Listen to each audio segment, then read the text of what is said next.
The question of whether one should separate the art from the artist is a perennial debate that resurfaces whenever an artist is accused of moral or legal transgressions.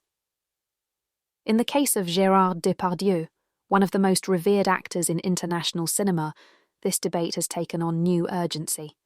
With his reputation now tainted by allegations of serious misconduct, cultural institutions and audiences alike are forced to ask, can we still appreciate his artistic legacy, or does his alleged personal wrongdoing irreparably tarnish his work? Depardieu has long been recognised as one of the greatest actors of his generation. His prolific career spans French, American, and Italian cinema, where he has delivered masterful performances in films such as Cyrano de Bergerac, 1990, The Last Metro, 1980, Green Card, 1990, and 1492, Conquest of Paradise, 1992. His ability to embody complex, deeply human characters with nuance and intensity has cemented his place in cinematic history.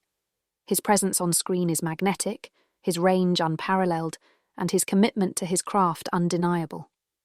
However, as accusations against Depardieu have mounted, the reaction from the cultural sphere has been swift. A French museum recently removed his waxwork figure, and several of his films have been banned from television networks and movie theatres in various countries. Such actions reflect a broader societal shift, where an artist's moral standing is increasingly seen as inseparable from their work. The modern cultural landscape is one where past behaviour can lead to retroactive reassessments, even erasures, of a person's artistic contributions. Yet, from a philosophical perspective, one might argue that the intrinsic value of art should remain distinct from the moral character of its creator. The logic is simple. A great performance does not become less great simply because the performer is later accused of wrongdoing. A painting remains visually stunning regardless of the painter's sins. A symphony remains moving, no matter the composer's personal failings. Art, once created, exists independently of its maker. It becomes part of the shared cultural consciousness, a piece of history that cannot be undone. This perspective does not seek to exonerate or excuse reprehensible behaviour.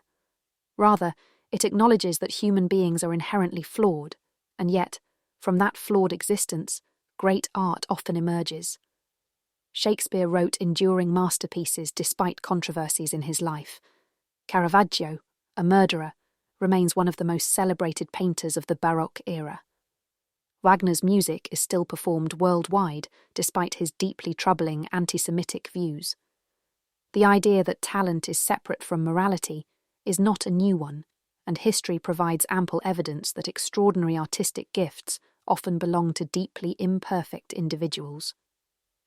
At its core, the dilemma hinges on what we, as a society, value most in art. Do we view art as an extension of the artist's morality, inseparable from the person who created it? Or do we acknowledge that once art enters the world, it takes on a life of its own, its impact and significance independent of its origin? If we choose the latter, then Depardieu's performances should be appreciated for what they are: remarkable contributions to cinema that showcase his undeniable talent. If we choose the former, we risk losing not just his work, but the broader understanding that human greatness often coexists with human failing. Furthermore, the question of separating art from the artist extends beyond individual cases and touches upon broader cultural and ethical considerations.